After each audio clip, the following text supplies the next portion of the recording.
Taki piękny kawał szynki posypałem przyprawami i schowałem do lodówki, a po kilku dniach zrobiłem z tego wspaniałą, naturalną wędlinę w postaci pieczonej szynki krojonej na zimno. Jak chcesz usłyszeć o szczegółach, zapraszam na film. Witam Was serdecznie w mojej kuchni. Różnorodność w wyrobach domowych jest bardzo ważna, bo jeżeli nawet mamy swoją ulubioną, ukochaną wędlinę i będziemy ją robić często, bo ją uwielbiamy, to będziemy ją uwielbiać do czasu, aż nam się nie znudzi, bo na wszystko może nastąpić kiedyś przesyt. I dlatego, żeby do tego nie dopuścić, trzeba zmieniać, trzeba postarać się o wiele rzeczy, które nam smakują i które są nasze ulubione i właśnie żonglować pomiędzy jednym i drugim po to, żeby tą szeroką paletę rozmaitości zachować. I dlatego między innymi, pomimo że mam wiele wędzarni, pomimo że mam szynkowary i mógłbym takie wędliny robić na okrągło, to raz na jakiś czas lubię sobie zrobić wędlinę pieczoną, czyli pieczeń z mięsa, którą potem będę kroił jako wędlinkę na kanapki. Oczywiście takie mięso pieczone nie będzie miało takiej soczystości jak wyroby wędzone czy parzone, ale smakowitością im nie ustępuje wcale. Więc wziąłem taki piękny kawałek szynki o masie 3,2 kg. Do tego przygotowałem przyprawę 50 g soli zwykłej, kłodawskiej, jedna pełna trzubata łyżeczka mielonego pieprzu i taka sama pełna trzubata łyżeczka mielonej papryki. Po zmieszaniu obsypałem tym mięso porządnie z każdej strony, przełożyłem do pojemnika i jeszcze po wierzchu posypałem. I to właśnie mam teraz tutaj. I ten kawałek wieprzowiny będzie pieczony zaraz przeze mnie, a w tej chwili wygląda tak.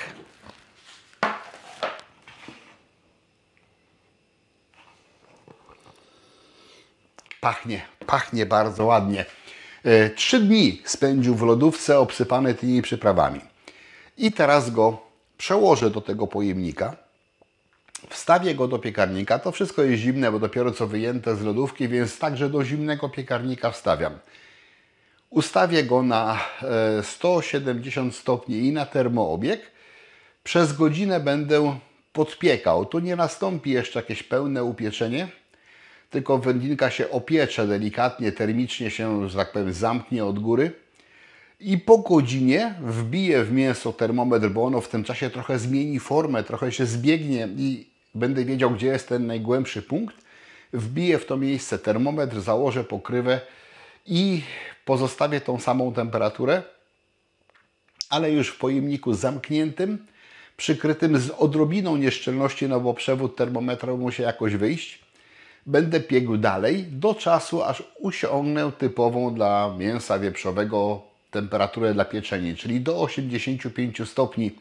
To już jest takie typowe mięsiwo pieczone, wysoko przetworzone, które będzie w stanie długo wytrwać. Co potem z tym mogę zrobić? Oczywiście mogę sobie od razu na gorąco ukroić plastry i zrobić sobie z tego obiad, a to, co pozostanie, potraktować jako wędlinkę taką właśnie kanapkową czy biesiadną pokrojoną na talerze, ale na zimno, albo też w ogóle w całości to zachować. Wykonanie tego pod przykryciem spowoduje to, że mięso oczywiście odda trochę soków, ale stosunkowo niewiele i nie przesuszy się za bardzo. Dlatego, że będzie właśnie pod przykryciem. Gdybym to odkryte piekł, to tej wilgoci mięso oddałoby i utraciło zdecydowanie więcej. Poza tym do tego pieczenia nie używam żadnego tłuszczu. Wszystko to się wykona w sosie własnym. A to, co pozostanie, ten sosik z tego mięsa, bo jest taka możliwość, nawet bardzo duże prawdopodobieństwo, że trochę mi się tego sosiku wytopi, może być bazą do wspaniałego sosu, który możemy wykonać, czy do wielu innych rzeczy. Do jakiejś kapustki można dodać, do bigosiku, nie będę wymieniał, nieważne. Na pewno się nie zmarnuje. Chyba się wystarczająco dużo nagadałem. Czego nie powiedziałem, to powiem w narracji, a teraz przekładam mięso i zaczynam działać i liczę na bardzo pyszną pieczeń, na szynkę pieczoną. W tej chwili już pachnie bardzo fajnie. Przekładam szynkę do metalowego pojemnika, w którym będę ją piekł. Wylewam też tanią odrobinę soków, które uwolniły się w trakcie peklowania. Wstawiam do piekarnika i piekę bez przykrycia w 170 stopniach na termoobiegu.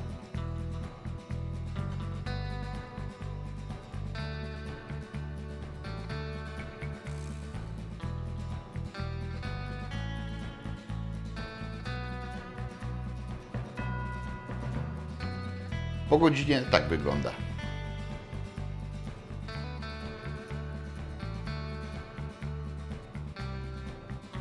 Wbijam w jej najgrubsze miejsce termometr i piekę pod przykryciem w tej samej temperaturze, ale już bez termoobiegu.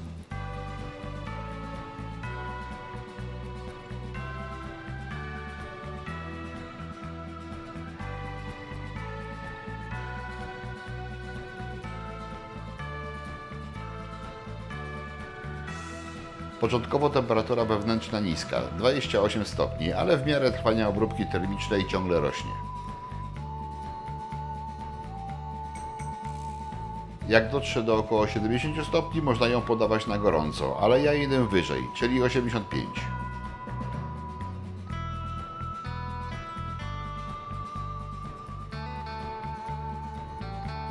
Po zdjęciu pokrywy jest dosłownie erupcja aromatów.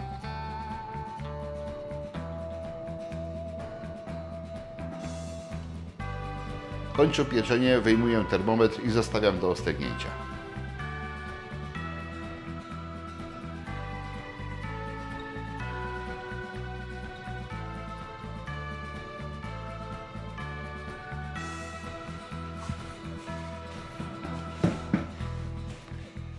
Wczoraj upiekłem, ostygło, wstawiłem do lodówki i oczywiście wczoraj mogłem to sobie na gorąco w plastry pokroić i podać jako pieczeń obiadowo czy biesiadnie, ale nie tak chciałem. Chciałem mieć z tego mięsko zimne. Ależ to pachnie, jejku.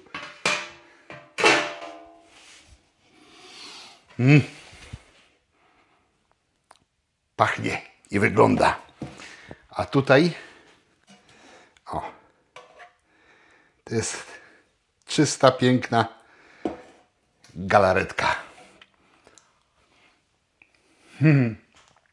Można ją jeść samodzielnie. Można sobie z niej zrobić sos. Co już kto chce, ale jest bardzo dobra. Trzeba wyjąć też ten kawałek teraz i położyć go na dechę i przekroić.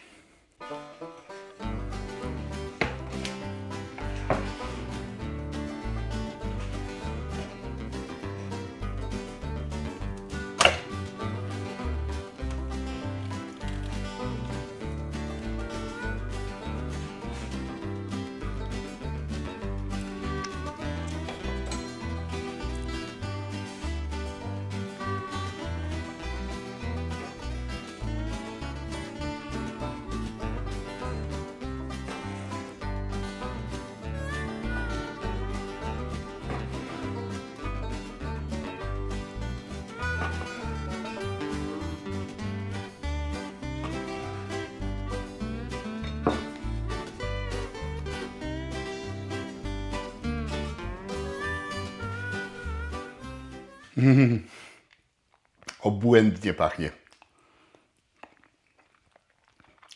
Mięciutkie, pyszne. Mięsko rozpadające się. Ale pomimo tego, że pieczone do wysokiej temperatury, to pieczone pod przykryciem i nie jest nadmiernie przesuszone.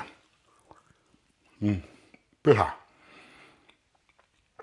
Wspaniała wędlina, czy kanapkowa, czy też w takiej ilości, biesiadna, czyli pokrojona na plastry i podana na stolik, kiedy nie mamy gorących posiłków, a właśnie jakieś takie zimne, ale pyszne przekąski.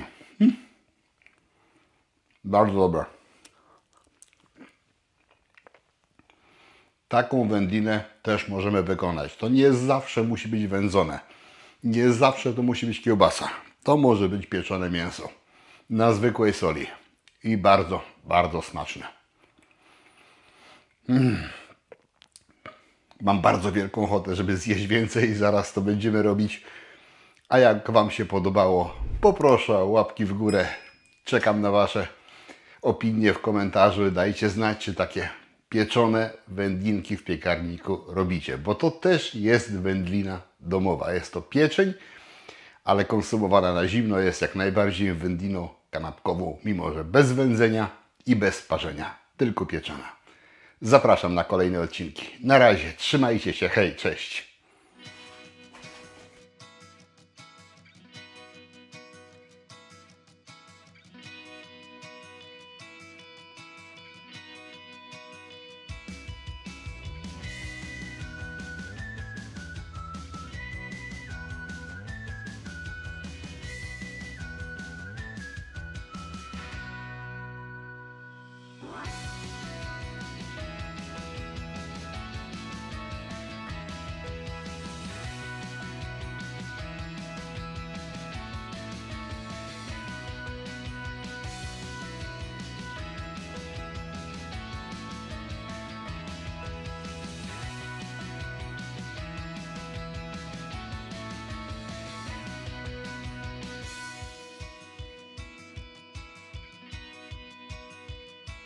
Chcesz więcej filmów o wędlinach pieczonych? Kliknij w kafelek widoczny na ekranie. Zapraszam.